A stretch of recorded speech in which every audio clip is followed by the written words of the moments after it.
നമസ്കാരം. ഇന്ന് നമ്മൾ ചർച്ച ചെയ്യാൻ പോകുന്നത് മേഘരൂപൻ, ആറ്റൂർ രവിവർമ്മയുടെ മേഘരൂപനിലെ മുൻവർഷക്കാല ചോദ്യങ്ങളാണ്. ഒന്നാമത്തെ ക്വസ്റ്റ്യൻ: എനിക്ക് കൊതി നിൻ വാലിൻ രോമം കൊണ്ടൊരു മോതിരം. എനിക്ക് കൊതി നിൻ വാലിൻ രോമം കൊണ്ടൊരു മോതിരം. സന്ദർഭം സൂചിപ്പിച്ച് ആശയം വിശദമാക്കി സാരസ്യം വ്യക്തമാക്കുക.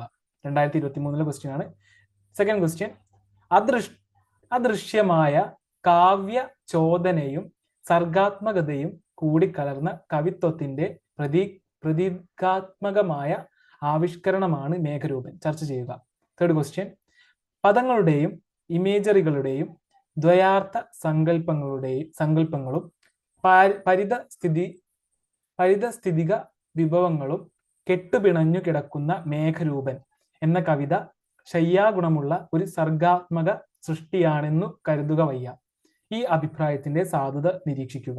നാലാമത്തെ ക്വസ്റ്റ്യൻ: ഒരു ആന നമ്മുടെ പാരമ്പര്യത്തിലെ കലാനുഭവങ്ങളുടെയും മഹത്വാകാംക്ഷയുടെയും സദ്ഗുണങ്ങളുടെയും സഞ്ചിത രൂപമായി തീരുന്നു, യഥാർത്ഥ കലാകാരനായി തീരുന്നു.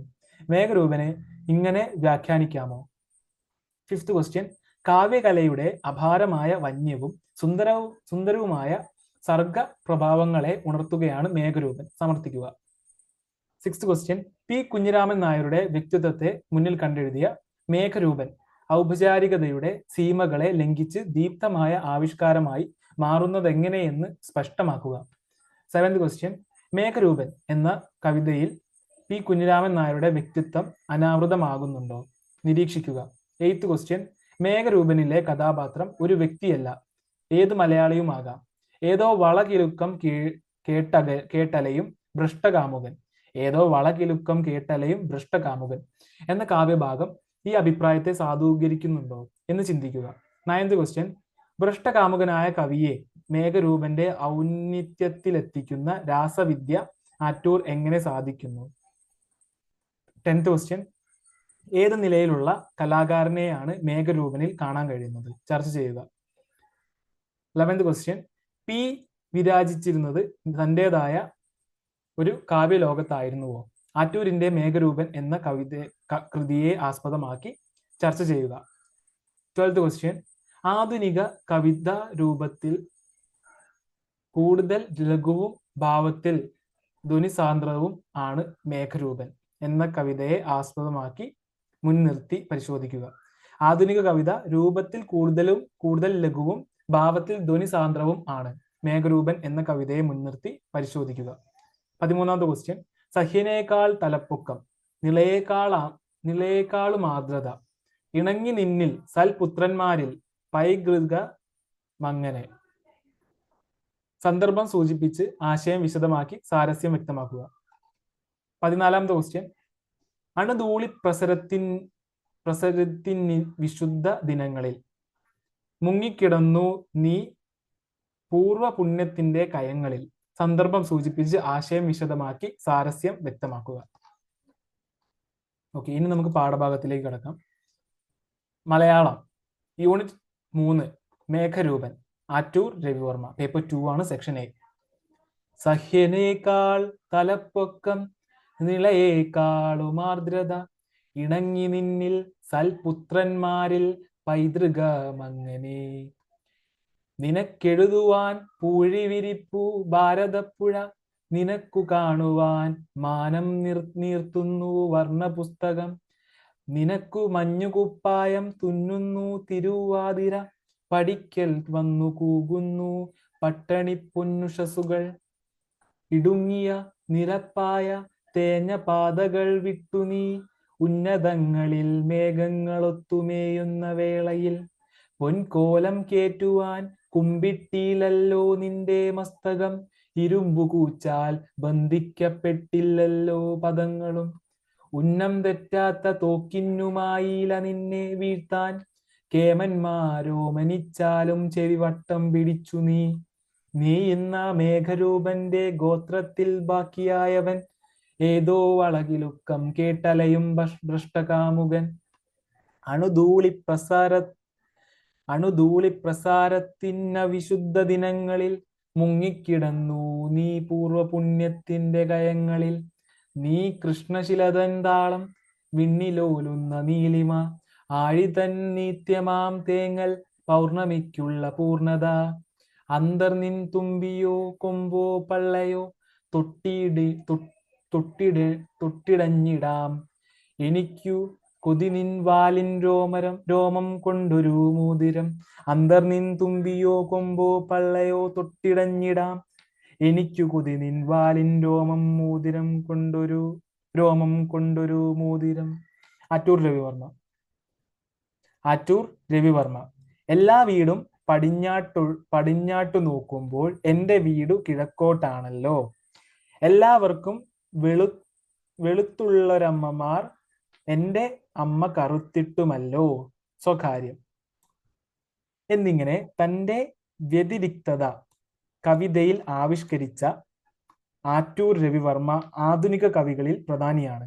നന്നേ കുറുകിയതും മുറുക്കമാർന്നതുമാണ് ആറ്റൂരിന്റെ കവിതകൾ. വാക്കുകൾ ഏറ്റവും കുറച്ച് പറഞ്ഞ് കൂടുതൽ ധ്വനിപ്പിക്കുകയാണ് ആറ്റൂരിന്റെ രീതി. ഇക്കാരണത്താൽ നിരൂപകർ ആറ്റൂരിന്റെ കവിതകളെ ആറ്റിക്കുറുക്കിയ കവിതകൾ എന്ന് വിളിച്ചു വരുന്നു. വിഷം പോലെയും മരുന്നു പോലെയുമാണ് എൻ്റെ എഴുത്ത്, സദ്യ പോലെയല്ല എന്നിങ്ങനെ ആറ്റൂർ പറയുന്നതിന്റെ വിവക്ഷയും ഇത് തന്നെയാണ്. മറ്റു ആധുനിക കവികളിൽ നിന്നും ആറ്റൂരിന്റെ കവിതകളെ വ്യതിരിക്തമാക്കി തീർക്കുന്നത് ഈ ഒരു കൈയടക്കമാണ്. പൊതുവായ കാവ്യശൈലിയോ സഞ്ചാരപദമോ ആറ്റൂർ കവിതകൾക്കില്ല. ഓരോ കവിതയ്ക്ക് പിന്നിലും വർഷങ്ങളുടെ ഇടവേള, ഓരോ കവിതയ്ക്കുള്ളിലും ഒളിച്ചു കടത്തിയ സംവത്സരങ്ങൾ. ഇതാണ് ആറ്റൂർ കവിതയുടെ സവിശേഷത. ക്ലാസിസത്തിന്റെ പിരിമുറുക്കവും ഭാഷാപരമായ കൃത്യതയും ആധുനികതയുടെ ബഹുസ്വരതയും ഒരുമിച്ച് ചേർന്നതാണ് ആറ്റൂരിന്റെ കവിത. ആധുനിക മനുഷ്യന്റെ സ്വത്വാന്വേഷണമാണ് ആറ്റൂരിന് പ്രിയപ്പെട്ട കാവ്യവിഷയം. നവീന കവിതയും ഗദ്യവും തമ്മിലുള്ള അതിർവരമ്പുകൾ മുറിഞ്ഞു പോകുന്നു. എങ്കിലും നവീന കവിതയ്ക്ക് ഛന്ദസ് വർജ്യമല്ലാത്തതിനാൽ താളത്തിൽ അധിഷ്ഠിതമാകുന്നു. ഇപ്രകാരം ആധുനിക കവി വൃത്തത്തിലൊടിച്ചു കുത്തിയ ഒരാശയമല്ലാതായിരിക്കുന്നു. ആധുനികതയുടെ ഇത്തരം സവിശേഷതകൾ ആവാഹിക്കുമ്പോഴും ആറ്റൂരിന്റെ കവിതകൾ ദുർഗ്രഹമല്ല. മലയാള വൃത്തങ്ങളുടെയും നാടോടി ശീലുകളുടെയും സംസാര ഭാഷയിലെ ഈണങ്ങളുടെയും ഭംഗപ്പെടുത്തലിലൂടെ തനതായ കാവ്യ വ്യവഹാരം കണ്ടെത്തുകയാണ് ആറ്റൂർ ചെയ്യുന്നത്. കടമിനിട്ട ഉൾക്കൊണ്ട കീഴാള വർഗ നാടോടിത്തമല്ല, വെൺമണി കാവ്യശൈലിയുടെയും നമ്പൂതിരി ഭാഷയുടെയും ഉപരിവർഗ നാടോടിത്തമാണ് ആറ്റൂർ ശൈലിയിൽ കാണുന്നത്. മേഘരൂപൻ.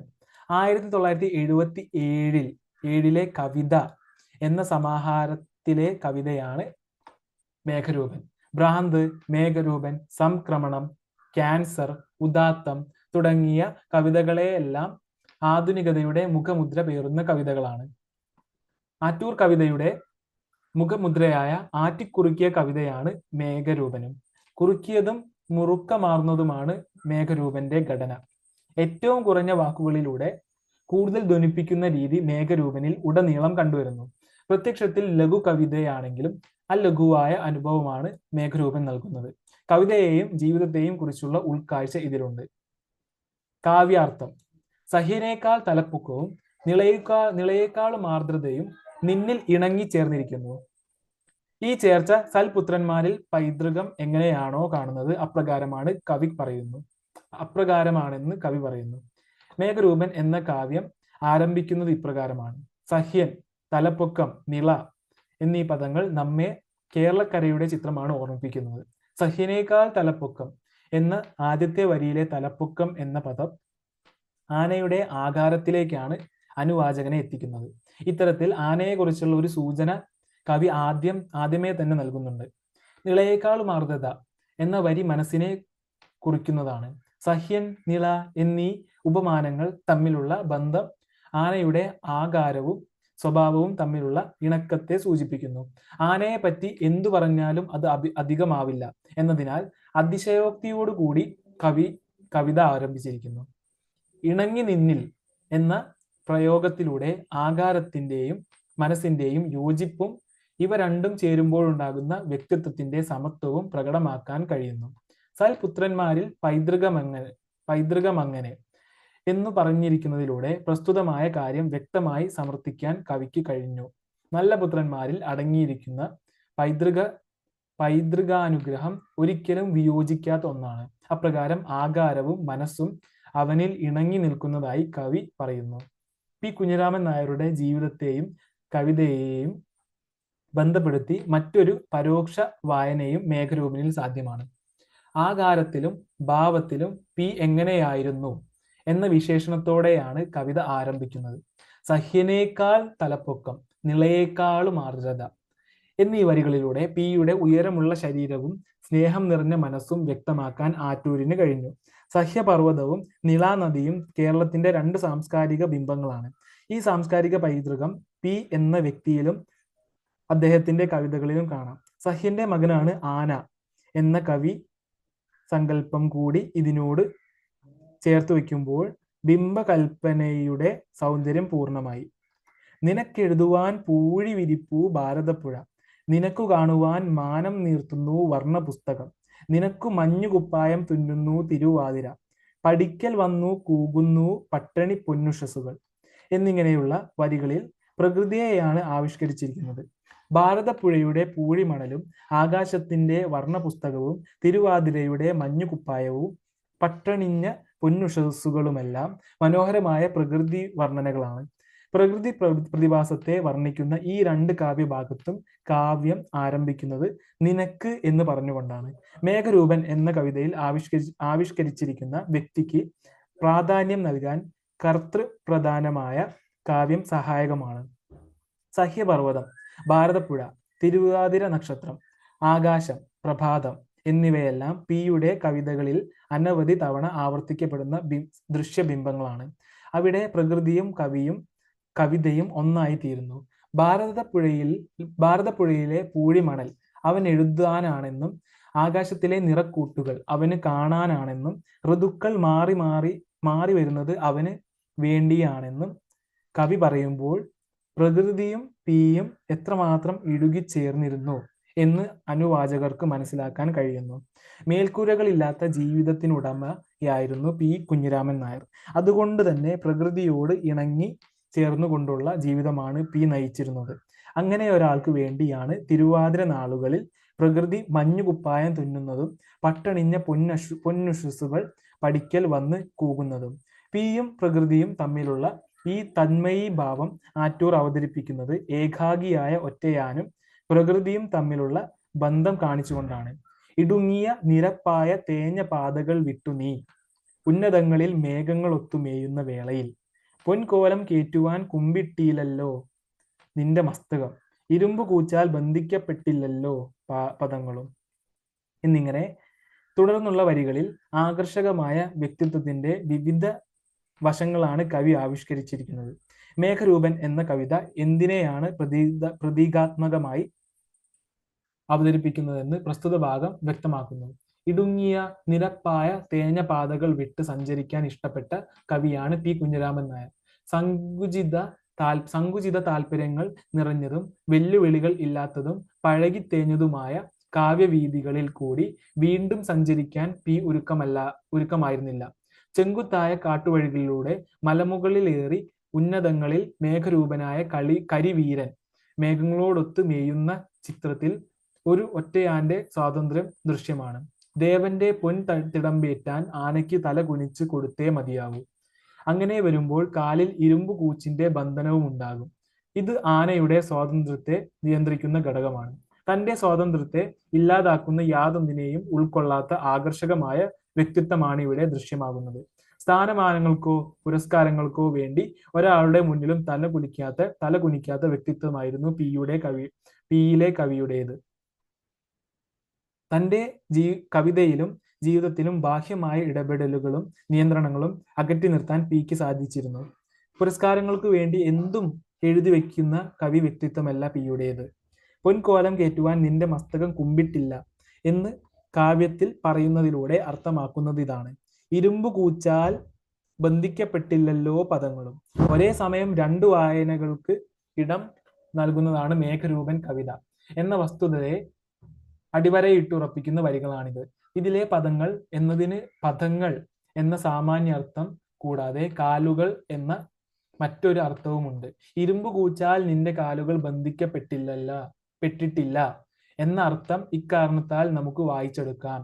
ആന കുഞ്ഞിരാമൻ നായരെ പ്രതീകവൽക്കരിച്ചതാണെന്ന ബോധത്തോടെ വായിക്കുമ്പോൾ പദങ്ങൾ എന്നതിന് വാക്കുകൾ എന്നും കവിത എന്നും അർത്ഥം വരുന്നു.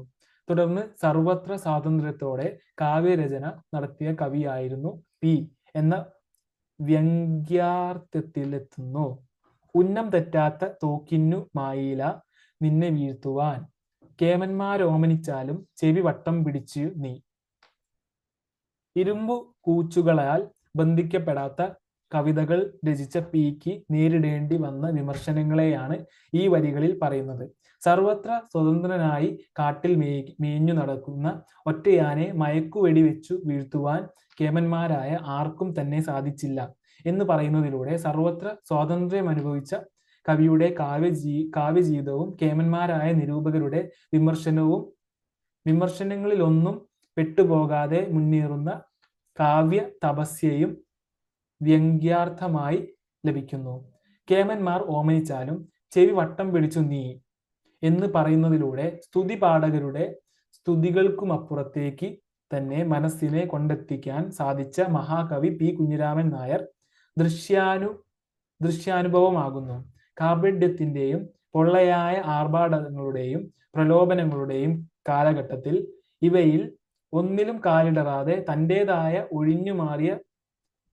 തന്റേടത്തോടെ ഒഴിഞ്ഞുമാറിയ പിയുടെ കാവ്യജീവിതം ദ്വിതീയ അർത്ഥമാനങ്ങളിലൂടെ വിശദമാക്കുന്നു. നീ ഇന്ന മേഘരൂപന്റെ ഗോത്രത്തിൽ ബാക്കിയായവൻ, ഏതോ വളകിലുക്കം കേട്ടലയും ഭ്രഷ്ടകാമുകൻ. പ്രസ്തുത വരികളിൽ മേഘരൂപന്റെ എന്ന ബിംബപ്രയോഗം ശ്രദ്ധേയമാണ്. ഒരേ സമയം ആനയെയും അതേസമയം കാളിദാസനെയും ഓർമ്മപ്പെടുത്തുന്ന പ്രയോഗമാണിത്. ആനയ്ക്ക് കാർമേഘത്തിന്റെ കറുപ്പും രൂപവും ഉണ്ട്. ആന അതിന്റെ വസ്തുനിഷ്ഠമായ മൂർത്തതയിൽ നിന്നും മേഘസമാനമായ അമൂർത്തതയുടെ തലത്തിലേക്ക് പ്രതീകമായി ഉയരുമ്പോൾ ഇവിടെ കവിതയുണ്ടാകുന്നു. മേഘരൂപനായ ആന പിയെ പ്രതീകവൽക്കരിക്കുമ്പോൾ കാളിദാസന്റെ മേഘരൂപൻ എന്ന പേര് ഇവിടെ പ്രസക്തമാകുന്നു. ഉത്തമ ഗുണങ്ങളോടുകൂടിയ കവി പരമ്പരയിലെ കാളിദാസന്റെ ശ്രേഷ്ഠ പരമ്പരയിലെ അവസാന കണ്ണിയാണ് പി എന്ന് കവി അഭിപ്രായപ്പെടുന്നു. ഏതോ വളകിലുക്കം കേട്ടലയുന്ന ഭ്രഷ്ടകാമുകനായി മാത്രം പിയെ പല നിരൂപണത്തിലും വിലയിരുത്തപ്പെട്ടിട്ടുണ്ട്. പിയുടെ വ്യക്തി ജീവിതത്തിൽ ഏറ്റവും കൂടുതൽ പൊതുസമൂഹത്തിന്റെ ശ്രദ്ധ നേടിയിട്ടുള്ളത് പിക്കുണ്ടായ സ്ത്രീബന്ധങ്ങളാണ്. ഇത് പിയെ സംബന്ധിച്ച് കേവലം ബാഹ്യചിത്രണം മാത്രമേ ആകുന്നുള്ളൂ. പി എന്ന കവി തന്റെ ബന്ധങ്ങളിലും സംബന്ധങ്ങളിലും തേടിയിരുന്നത് കവിതയായിരുന്നുവെന്നും പിയെ കുറിച്ചുള്ള നിരൂപണങ്ങൾ കേവലം ബാഹ്യവുമാണെന്ന് ആറ്റൂർ തുടർന്നുള്ള വരികളിൽ വ്യക്തമാക്കുന്നു. അന്ധന്മാർ ആനയെ കണ്ട കഥ പോലെ തികച്ചും അല്പത്തം മാത്രമാണിതെന്ന് ആറ്റൂർ വ്യക്തമാക്കുന്നു. ഏതോ വളകിലുക്കം കേട്ടലയുന്ന ഭ്രഷ്ടകാമുകൻ എന്നാണ് ആറ്റൂർ പി കുഞ്ഞിരാമൻ നായരെ വിശേഷിപ്പിച്ചിരിക്കുന്നത്. ഇതിലെ വളകിലുക്കം എന്നത് കവിത തന്നെയാണ്. ഇത്തരത്തിൽ എന്തിലും ഏതിലും കവിതാകാമിനിയെ അന്വേഷിക്കുകയും അതിനായി മാത്രം അലഞ്ഞു തിരികുകയും ചെയ്യുന്ന പി തൻ്റെ ജീവിതത്തിൽ സർവോപരിയായി കണക്കാക്കുന്നത് കവിതയെയാണ്. അണുധൂളി പ്രസാരത്തിൻ നവിശുദ്ധ ദിനങ്ങളിൽ മുങ്ങിക്കിടന്നു നീ പൂർവപുണ്യത്തിന്റെ കയങ്ങളിൽ. നീ കൃഷ്ണശിലതൻ താളം വിണ്ണിലോലുന്ന നീലിമ, ആഴിതൻ നിത്യമാം തേങ്ങൽ പൗർണമിക്കുള്ള പൂർണ്ണത. കൃഷ്ണശിലയുടെ താളവും വിണ്ണിന്റെ നീലിമയും ആഴിയുടെ നിത്യമായ തേങ്ങലും പൗർണമിയുടെ പൂർണ്ണതയുമാണ് കവിതയെന്ന് ആറ്റൂർ വിശ്വസിക്കുന്നു. ഒരു അണുധൂളി പ്രസരത്തിനും യഥാർത്ഥ മഹത്വത്തെ കെടുത്തിക്കളയാനാവില്ല. കാരണം അവയ്ക്ക് ചെന്നെത്താനാവാത്ത പൂർവപുണ്യത്തിന്റെ കയങ്ങൾ അഭയമായുണ്ട്. അണുധൂളി പ്രസരത്തിന്റെ അവിശുദ്ധ ദിനങ്ങളിലും അതിന് പൂർവപുണ്യത്തിന്റെ രക്ഷാകവചം കൊണ്ട് അതിജീവനം സാധ്യമാണ്. എന്നിങ്ങനെ പ്രത്യക്ഷാർത്ഥത്തിലും പരോക്ഷാർത്ഥത്തിലും മേഘരൂപനിൽ പാരമ്പര്യ ചിന്ത കടന്നുവരുന്നു. മേൽ പ്രസ്താവിച്ച മേഘരൂപനിലെ 8-9 ശ്ലോകങ്ങളിൽ പിയുടെ കവിതകളിലെ പാരമ്പര്യബോധം കണ്ടെത്താൻ കഴിയും. പാശ്ചാത്യ സാഹിത്യത്തിന്റെ സ്വാധീനമുള്ള പതിവ് കാവ്യ സമ്പ്രദായത്തിൽ നിന്നും അനുകരണങ്ങളിൽ നിന്നും ഒഴിഞ്ഞു മാറി പാരമ്പര്യത്തെ മുറുകി പിടിച്ച കവിതയാണ് പി. പ്രകൃതി ദൃശ്യങ്ങളുടെ അനുഭൂതികളാലും പാരമ്പര്യ ചിന്തകളാലും രൂപപ്പെടുത്തിയ കാവ്യ ശരീരമാണ് ആറ്റൂരിന്റെ കവിതകൾക്കുള്ളത്. ഇക്കാരണങ്ങളാൽ പ്രകൃതിയെയും പാരമ്പര്യത്തെയും ഇത്രയധികം സ്നേഹിച്ച പിയുടെ കവിതകളെ ആറ്റൂർ ആവിഷ്കരിക്കുമ്പോൾ അത് അനുഭൂതികളായി മാറുന്നു. കൃഷ്ണശിലയുടെ താളവും ആകാശത്തിന്റെ നീലിമയും ആഴിയുടെ നിത്യമായ തേങ്ങലും പൗർണമിയുടെ പൂർണ്ണതയുമെല്ലാം നീയാണ് എന്ന് പറയുന്നതിലൂടെ വ്യത്യസ്തമായ കാവ്യാനുഭവങ്ങളെ നൽകാൻ പര്യാപ്തമാണ് പിയുടെ കവിതകൾ എന്ന് ആറ്റൂർ സാക്ഷ്യപ്പെടുത്തുന്നു.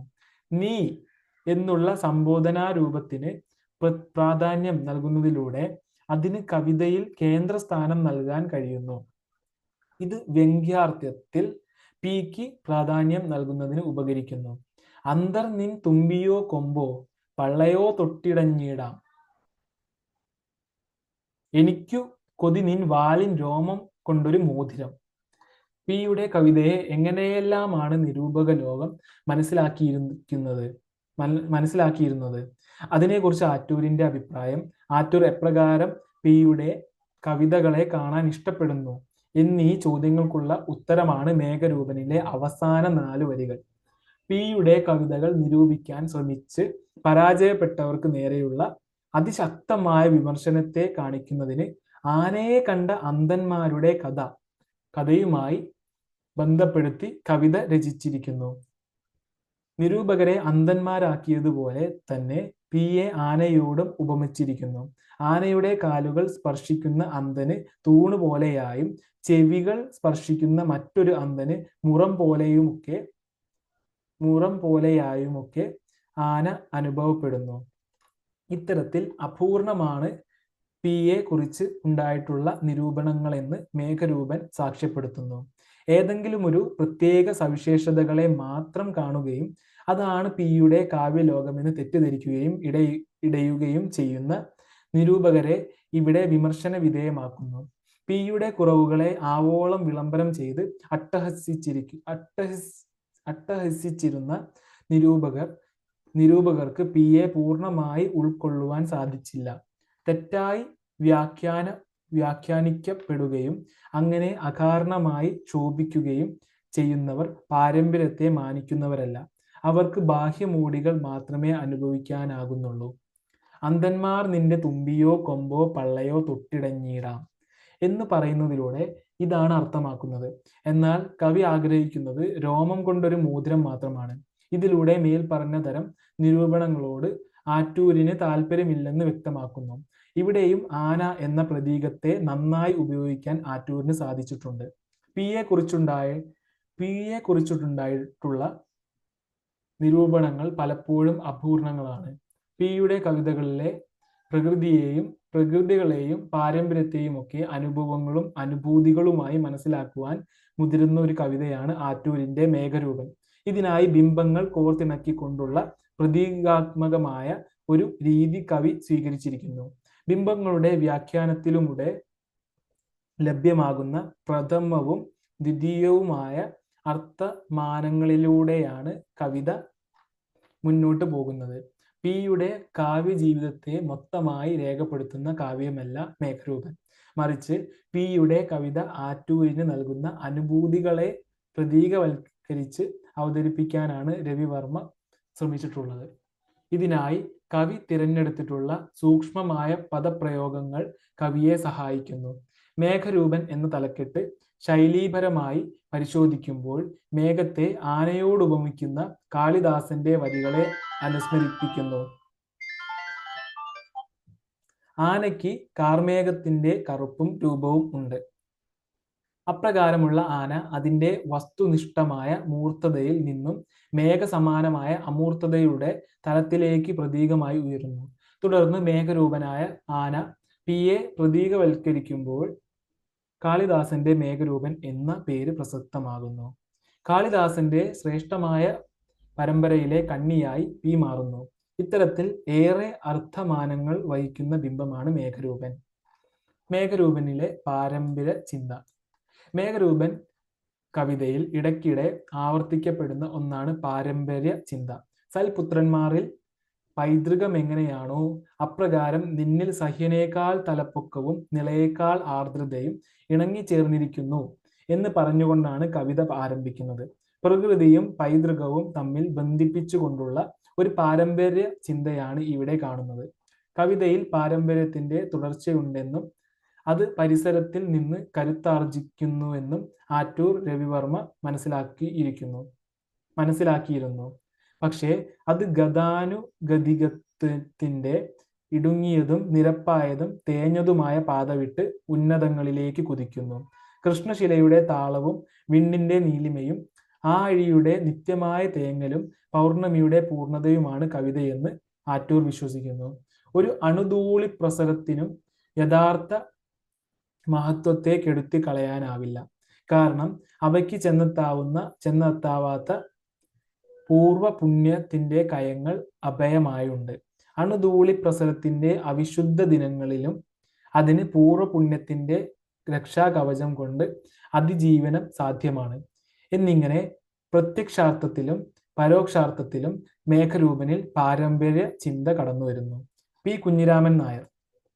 കാൽപ്പനികതയുടെ മൂന്നാമത്തെ തരംഗം സൃഷ്ടിച്ച കവികൾ പി കുഞ്ഞിരാമൻ നായർ, ഇടപ്പള്ളി രാഘവൻ പിള്ള, ചങ്ങൻപുഴ കൃഷ്ണപിള്ള എന്നിവരാണ്.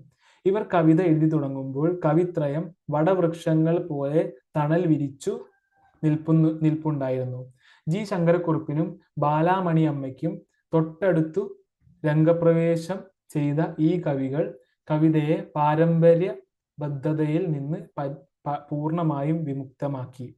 വിരഹവേദനയും ഗൃഹാതുരതയും കാൽപ്പനിക കവികളുടെ പൊതു സ്വത്താണെങ്കിലും ആ ബാങ്കിൽ ഏറ്റവും വിപുലമായ സ്ഥിര നിക്ഷേപം കുഞ്ഞിരാമൻ നായരുടെ പേരിൽ തന്നെ പതിഞ്ഞുകിടക്കും. അതിന് ചിലപ്പോൾ വേദമന്ത്രങ്ങളിൽ കാണും പോലെയുള്ള മിസ്റ്റിക് കാന്തിയുണ്ട് എന്ന് ഡോക്ടർ എം ലീലാവതി അഭിപ്രായപ്പെടുന്നു. മലയാള കവിതയിൽ പ്രകൃതി സൗന്ദര്യം കവിതകളിലേക്ക് ആവാഹിച്ച കാൽപ്പനിക കവിയാണ് പി. കേരളത്തിന്റെ പച്ചപ്പ് നിറച്ച കവിതകൾ നിരവധി സംഭാവന ചെയ്യാൻ ഇദ്ദേഹത്തിന് കഴിഞ്ഞു. ജീവിതം തന്നെ കവിതയ്ക്കായി ഒരലച്ചിലാക്കി മാറ്റിയ ഈ നിത്യസഞ്ചാരിയുടെ ജീവിതം അടുക്കുചിട്ടയുമില്ലാതെ എഴുതിയ കവിത പോലെയായിരുന്നു. കേരളത്തിന്റെ പച്ചപ്പ്, ക്ഷേത്രാന്തരീക്ഷം, ആചാരാനുഷ്ഠാനങ്ങൾ, ദേവതാ സങ്കല്പങ്ങൾ എന്നിങ്ങനെ കേരളീയതയുടെ നേർചിത്രങ്ങൾ ആയിരുന്നു പിയുടെ കവിതകൾ. പ്രകൃതിക്ക് മനുഷ്യഭാവവും മനുഷ്യന് പ്രകൃതിഭാവവും നൽകുന്ന കവിയാണ് പി. കവിയും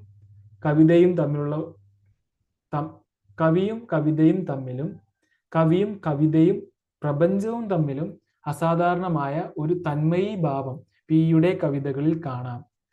ആത്മവേദനയും ആത്മനിന്ദയുമൊക്കെ നിറഞ്ഞ സ്വരത്തിൽ തന്നെ വിചാരണ ചെയ്യുന്ന കവിതകളിലൂടെ ആധുനിക മനുഷ്യന്റെ വിഹ്വലാവസ്ഥ പി ആവിഷ്കരിച്ചിരിക്കുന്നു. കവിതകളിലെ പി. പ്രകൃതി ദൃശ്യങ്ങളിൽ മനുഷ്യഭാവങ്ങൾ അധ്യാരോപിക്കുകയും അതിലൂടെ തീർത്തും മൗലികമായ പദചിത്രങ്ങളും ബിംബങ്ങളും വിരിയിക്കുന്ന രീതി. ഉദാഹരണം, പുലരി പൂക്കളം തീർത്തു കളിക്കുന്നു. രണ്ടാമത്തത്, പിയുടെ ബിംബാവലിയിൽ കേരളം നിറഞ്ഞു നിൽക്കുന്നു. കായലും കടലും കൊണ്ടലും പുഴകളും പൂഴിത്തരികളും പൂനിലാവും നടുമുറ്റവും നിലവിളക്കും എന്നുവേണ്ട മലനാടിൻ്റെതായ എന്തും ഏതും ബിംബങ്ങളിൽ കണ്ടെത്താം. ഉദാഹരണം, കാവി മണ്ണിഴകും കൊമ്പു കുലുക്കി താടയാട്ടിയും കുതിച്ചു പാഞ്ഞു ചിങ്ങപ്പൂ തേരിൽ പൂട്ടിയ കാളകൾ. മൂന്നാമത്തത്, ആർക്കു വേണ്ടിയും എവിടെയും കാത്തു നിൽക്കാതെ അലയുന്ന കവി. ഭ്രഷ്ടകാമുകനായി അലഞ്ഞു തിരിഞ്ഞ പി വാക്കും വരികളും വാരിയെറിഞ്ഞ ധൂർത്തനാണ്. ഉദാഹരണം, ബോധമില്ലാതെ കിടക്കും അവസ്ഥയ്ക്കു മീതെയായി ഘോര വിപത്തെന്തു ഭൂമിയിൽ. നാലാമത്തത്, അലച്ചിലിനിടയിൽ ഏറെ പ്രണയഭാരങ്ങൾ പിയെ വലം വെച്ചു. ചിലത് തേടിച്ചെന്നു, ചിലത് ഉപേക്ഷിച്ചു. ഇത്തരത്തിൽ കുറെ പ്രണയപാപങ്ങളും കവിയിൽ വന്നടിഞ്ഞു. ഉദാഹരണം: ഏവമെന്തിനിണങ്ങി നാം തമ്മിൽ വേർപിരിയുവാൻ മാത്രമായി. ഇത്തരത്തിൽ വാക്കുകൾ കൊണ്ട് ധാരാളം ബിംബങ്ങൾ സൃഷ്ടിച്ച് അവയെ കോർത്തിണക്കി കാവ്യരചന നടത്തുന്ന കവി. പ്രകൃതിയുടെ നിത്യകാമുകനായ കവി, പാരമ്പര്യത്തെ ഇഷ്ടപ്പെടുന്ന കവി, ഭ്രഷ്ടകാമുകനായ കവി, വിരഹവേദനയും ഗൃഹാതുരതയും പൊതുസ്വത്തായ കവി. ഇപ്രകാരമെല്ലാമുള്ള ഈ കവിതകളുടെ അനുഭവവും അനുഭൂതിയും ആവിഷ്കരിക്കുന്ന കവിതയാണ് ആറ്റൂർ രവിവർമ്മയുടെ മേഘരൂപൻ. മേൽ പറഞ്ഞ എല്ലാ അനുഭൂതികളും മേഘരൂപനിൽ അനുവാചകൻ വായിച്ചെടുക്കുന്നു. ഇതോടുകൂടി ആറ്റൂർ രവിവർമ്മയുടെ മേഘരൂപൻ എന്ന ചാപ്റ്ററിലെ നോട്ട്സ് നമ്മൾ ചർച്ച ചെയ്തിരിക്കുന്നു. അടുത്ത നമ്മൾ മലയാളം യൂണിറ്റ് 4.1 ഇന്ദുലേഖ ചന്തു മേനോന്റെ ഇന്ദുലേഖ എന്ന പാഠഭാഗം അടുത്ത വീഡിയോയിൽ നമ്മൾ ഡിസ്കസ് ചെയ്യുന്നതാണ്. Thank you for listening me. Okay, by.